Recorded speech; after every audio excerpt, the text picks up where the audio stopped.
Hello friends, आपका स्वागत है आपके ही चैनल पर। आज हम लोग देखेंगे कि जो ग्रीन टी है इसके क्या फ़ायदे हैं। ग्रीन टी पीने से हमें क्या फ़ायदे मिलते हैं और यदि हम ग्रीन टी रोज़ाना पीते हैं तो उससे हमें कौन कौन सी बीमारी से हम बच सकते हैं। तो चलिए हम लोग स्टार्ट करते हैं। जो ग्रीन टी है ये एक वेरी इफ़ेक्टिव जिसे हम ड्रिंक बोल सकते हैं, जो हमारी बॉडी के लिए बहुत अधिक लाभदायक फ़ायदे देती है। क्योंकि जो ग्रीन टी है वो बहुत अधिक मात्रा में उसमें एंटीऑक्सीडेंट्स होते हैं। ये जो एंटीऑक्सीडेंट्स होते हैं ये हमारी बॉडी को बहुत प्रकार की बीमारियों से बचाने में बहुत अधिक लाभदायक होते हैं। जो ग्रीन टी का जो मेन फ़ायदा है वो एंटीऑक्सीडेंट्स के कारण ही होता है, क्योंकि हमारी बॉडी में क्या होते हैं, लगातार ऑक्सीडेंट्स बनते रहते हैं और ये जो ऑक्सीडेंट्स होते हैं विभिन्न प्रकार की बीमारी को पैदा करने के लिए रिस्पॉन्सिबल होते हैं। और ये जो ऑक्सीडेंट हैं ये जो हमारी जैसे जैसे एज बढ़ते जाती है, जैसे यंग एज की बात करेंगे, यंग एज में भी उतने एंटीऑक्सीडेंट बनते हैं, ओल्ड एज में भी उतने ही बनते हैं। या बोलेंगे जैसे जैसे एज बढ़ते जाती है तो बॉडी का जो मैकेनिज़्म बढ़ेगा, तो बॉडी को ऑक्सीजन की डिमांड बढ़ती है, क्योंकि जैसे हमारी बॉडी ऑक्सीजन लेती है तो उसके बदले में ऑक्सीडेंट बनाती है, जो हमारी बॉडी में डिजीज़ पैदा करने के लिए, बीमारी पैदा करने के लिए रिस्पॉन्सिबल होते हैं। और यंग एज में इन ऑक्सीडेंट को न्यूट्रलाइज़ करने के लिए हमारी बॉडी अच्छा काम करती है, लेकिन जैसे हमारी एज बढ़ती जाती है तो ये जो ऑक्सीडेंट होते हैं इनको न्यूट्रलाइज़ करने के लिए, साफ़ करने के लिए हमारी बॉडी में जो एंटीऑक्सीडेंट वाला जो सिस्टम होता है वो धीरे धीरे कमज़ोर होने लगता है और वो डिज़ीज़ पैदा करने लगता है। तो जो ग्रीन टी है इसका जो अच्छा फ़ायदा है हमें 40 साल के बाद, जो 40 साल की एज के बाद बहुत अधिक लाभदायक होता है। 40 साल जिनकी हो गई है उसके बाद यदि लोग इन्हें रेगुलर अपनी रूटीन लाइफ में पीते हैं तो बहुत अधिक लाभ उनको मिलेगा। तो ये हमें क्या क्या या कौन कौन सी मुख्य बीमारियों से बचा सकता है या इसके मुख्य कौन कौन से फ़ायदे होते हैं।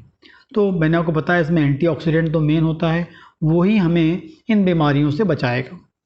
पहले आपको बता दूं कि सबसे पहले ये हमें बुढ़ापे में होने वाले जो बदलाव हैं उनसे बचाता है, क्योंकि जैसे जैसे एज होती जाती है हमारी बॉडी में जो ऑक्सीडेंट को सफाई करने वाला, क्लीन करने वाला जो एंटीऑक्सीडेंट है सिस्टम है वो वीक हो जाता है, जिस कारण से हमारी बॉडी में ऑक्सीडेंट का लेवल बढ़ने लगता है।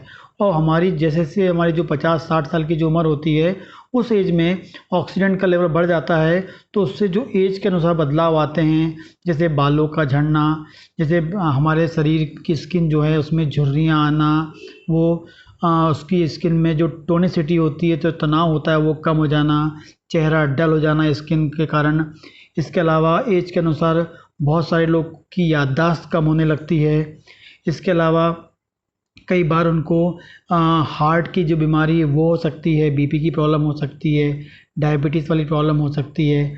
तो ये सब प्रॉब्लम के लिए सबसे इम्पॉर्टेंट कारण होता है ऑक्सीडेंट, जिनका लेवल हमारी बॉडी में बढ़ता रहता है और हमारी बॉडी में एंटीऑक्सीडेंट्स का लेवल कम होने लगता है। तो यदि आप ग्रीन टी पिएंगे तो वो क्या करेगा, हमें एक्स्ट्रा मात्रा में एंटीऑक्सीडेंट्स देगा और वो एंटीऑक्सीडेंट्स क्या करेगा, हमारी बॉडी में जाएगा ग्रीन टी के द्वारा और हमारी बॉडी के जो ऑक्सीडेंट्स हैं उनको क्लीन करेगा। तो बुढ़ापे में होने वाला जो हमारी स्किन की प्रॉब्लम है, बुढ़ापे में होने वाला जो बीपी का प्रॉब्लम है, बुढ़ापे में होने वाला जो डायबिटीज़ का प्रॉब्लम है, बुढ़ापे में जो चेहरा डल हो जाता है, याददाश्त कम होने लगती है, डिमेंशिया से हम बोलते हैं, उन सब में बहुत अधिक लाभदायक इफ़ेक्ट हमको देता है। इसलिए ग्रीन टी आपको रोज़ाना पीना चाहिए 40 साल के बाद, तो उससे आपको ये फ़ायदा मिलेगा। दूसरा जो है आपके ब्रेन के फंक्शन को बढ़ाता है। दूसरा जो फ़ायदा है ये जो ग्रीन टी है वो ब्रेन के फंक्शन को बढ़ाता है, क्योंकि जो ब्रेन में जो हमारे जैसे मैंने बताया आपको एज बढ़ती है तो ऑक्सीडेंट का लेवल बढ़ेगा, तो ऑक्सीडेंट्स जो होते हैं हमारी ब्रेन की जो सेल्स हैं उनके फंक्शन को क्या कर देते हैं, डिक्रीज़ कर देते हैं या उनके फंक्शंस को इम्पेयर कर देते हैं, जिस कारण से क्या होता है ब्रेन की सेल्स प्रॉपर फंक्शन नहीं कर पाती हैं और डैमेज भी हो सकती हैं, जिससे ब्रेन में जो फंक्शनिंग है वो ख़राब हो सकती है। खासकर याददाश्त जो है वो कमी हो सकती है, आपका जो कंसंट्रेशन होता है काम के लिए वो आपका ख़त्म हो सकता है, आप उदास रह सकते हैं, चिड़चिड़ापन आपको रह सकता है, ये सब को ख़त्म करने में जो ग्रीन टी है बहुत अधिक लाभदायक होती है, जिसे आपको रोज़ाना पीना चाहिए। इसके अलावा जो ग्रीन टी है, तीसरा जो फ़ायदा है वो हमारी बॉडी में कोलेस्ट्रॉल या फैट को कम करने में बहुत उपयोगी होती है। पहले तो ये हमारी बॉडी में एंटीऑक्सीडेंट देगा, तो हमारी बॉडी में जो फैट है उसे डिपॉजिट, मतलब जो फैट, जो हमारा कोलेस्ट्रॉल जो हमारी ब्लड वेसल्स में डिपॉजिट होने लगता है, अंदर जमा होने लगता है, वो जमा होने से रोकेगा। और सेकंड जो मोस्ट इम्पॉर्टेंट है, ग्रीन टी हमारी बॉडी में फैट के मेटाबॉलिज्म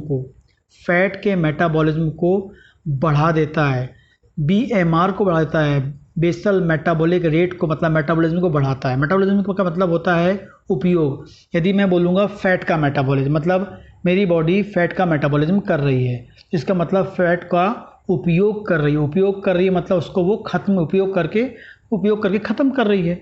लेकिन यदि किसी का मेटाबॉलिज्म स्लो हो जाएगा तो फैट मेटाबॉलिज्म स्लो हो जाएगा। अब फैट मेटाबॉलिज्म स्लो हो जाएगा तो मतलब फैट का जो यूज़ है वो कम हो जाएगा। अब फैट का यूज़ कम होगा तो हमारी बॉडी में फैट जमा होने लगेगा। तो जैसे ही आप क्या लेंगे, ग्रीन टी लेंगे, तो वो बॉडी में जाएगा तो हमारी बॉडी के BMR बेसल मेटाबॉलिक रेट को बढ़ाएगा, खासकर फैट के मेटाबॉलिज्म को बढ़ाएगा, मतलब फैट के उपयोगिता को बढ़ाएगा। और जितना हमारा बॉडी फैट का उपयोग करेगा, मेटाबॉलिज्म करेगा मतलब उपयोग करेगा, उतना अधिक फैट उपयोग होगा, मतलब उपयोग होके ख़त्म हो जाएगा और हमारी बॉडी में जमा नहीं होगा, हमारी बॉडी में कोलेस्ट्रॉल नहीं बढ़ेगा, हमारी बॉडी में फ़ैट नहीं बढ़ेगा। ठीक है, इस तरीके से हमारी बॉडी में फ़ैट को कम करता है। अगला, ये हमारी बॉडी में कैंसर से बचाता है। आपको बता दूं, ग्रीन टी कैंसर से बचाता है। 40 साल के बाद, 45 साल के बाद आपको ग्रीन टी पीना ही चाहिए, क्योंकि ये सबसे अच्छा सोर्स होता है एंटीऑक्सीडेंट का। आपको बता दूं, ह्यूमन बॉडी में जो कैंसर है उसका मुख्य कारण होता है ऑक्सीडेंट्स का लेवल बढ़ जाना। मतलब आपकी बॉडी में ऑक्सीडेंट बढ़ते हैं तो हमारी बॉडी के जो जीन होते हैं उसमें बदलाव ले आता है, म्यूटेशन ले आता है। और म्यूटेशन लाकर जो जीन में बदलाव आएगा तो उससे क्या होता है, जो अंदर की सेल है उसकी ग्रोथ में बदलाव आता है और जो सेल है एबनॉर्मल सेल बनने लगती हैं। और एबनॉर्मल सेल बनेंगी तो उसे हम क्या बोलते हैं, कैंसर बोलने लगते हैं।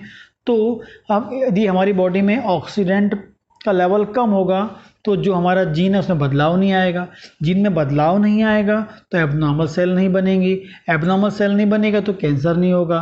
तो हमें ऑक्सीडेंट को ख़त्म करने के लिए एंटीऑक्सीडेंट देना पड़ेगा। और यदि आप ग्रीन टी प्रॉपर पिएंगे तो आपको अच्छा खासा एंटीऑक्सीडेंट्स मिलता रहेगा, जो आपके बॉडी के ऑक्सीडेंट को कम करेगा और कैंसर से हमें बचाएगा। किसी भी टाइप के कैंसर को बचाने में बहुत अधिक फ़ायदा होता है।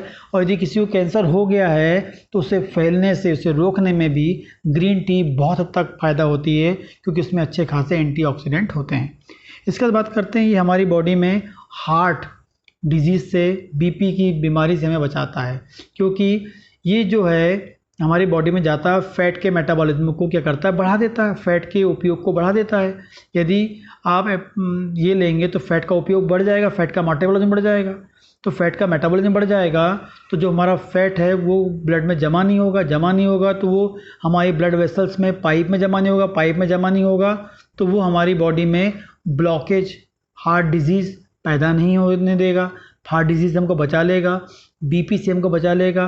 क्योंकि बीपी इसलिए होता है क्योंकि बीपी में हमारी ब्लड वेसल्स के अंदर, ब्लड के जो पाइप वहाँ कोलेस्ट्रॉल जमा हो जाता है। कोलेस्ट्रॉल जमा होगा तो जो अंदर का डायमीटर होगा वो कैसा हो जाएगा, जो अंदर का जो पोर होगा या डायमीटर होगा वो छोटा हो जाएगा तो जो ब्लड है बहुत तेज़ी से भागेगा। जैसे आप पानी का पाइप लेते हैं और उसे दबाते हैं तो पानी एकदम स्पीड से आगे की ओर पिचकारी से बाहर निकलता है। दबाएंगे आप तो पिचकारी टाइप का बाहर निकलेगा, क्योंकि प्रेशर बढ़ जाता है, क्योंकि आप पाइप का डायमीटर जो है कम कर देते हैं।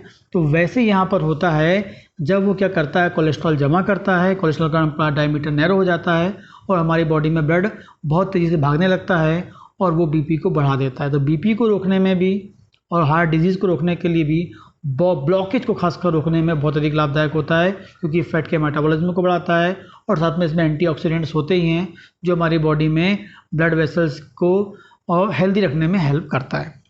इसके अलावा बात करेंगे, ये हमारी बॉडी में वेट लॉस को, अगला जो उसका फ़ायदा है, वेट लॉस को कम करता है। मतलब वेट लॉस कराता है, वजन कम करता है, सॉरी हम क्या बोलेंगे, वजन कम करता है, वेट लॉस करवाता है, वजन कम करता है। मैंने आपको बताया सबसे इम्पॉर्टेंटली हमारी बॉडी के BMR को बढ़ाता है, बेसल मेटाबॉलिक रेट को बढ़ाता है।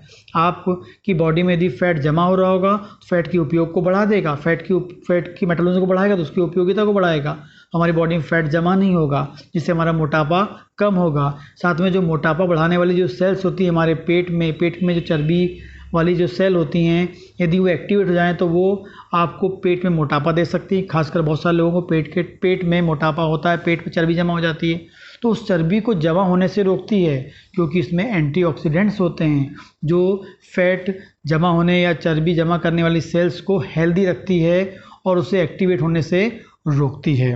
इसके बाद बात करेंगे कि जो आपका ग्रीन टी होता है, ये डायबिटीज़ 2 टाइप की होती है, एक टाइप 1 टाइप 2, लेकिन ये टाइप 2 के लिए अच्छी होती है, मतलब टाइप 2 से बचाती है।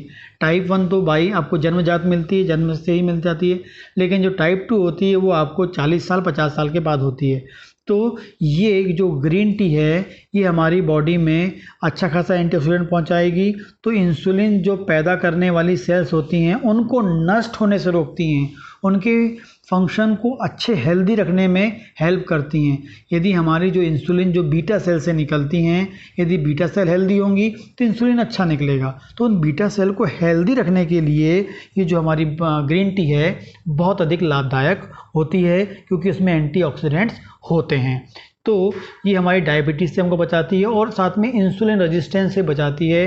इंसुलिन रेजिस्टेंस भी हमारी बॉडी में पैदा, इंसुलिन तो होता है लेकिन वो काम नहीं कर पाता है, तो उसको भी वो फ़ायदेमंद, मतलब उसको भी इंसुलिन रेजिस्टेंस से भी हमारी बॉडी को बचाएगी, इंसुलिन को सही तरीके से उपयोग करवाएगी और डायबिटीज़ होने से हमारी बॉडी को बचाएगी। इसलिए 40 साल के बाद आपको ग्रीन टी लेना चाहिए। तो इसके अलावा आप मेरे चैनल को सब्सक्राइब कर सकते हैं और आप को इस प्रकार के वीडियो ताकि मिलते रहें, क्योंकि जो ग्रीन टी के मैंने आपको फ़ायदे बताए हैं ये आपको बहुत अधिक इफ़ेक्टिव रोल देंगे लाइफ में यदि आप इसको पीते हैं तो। नमस्कार।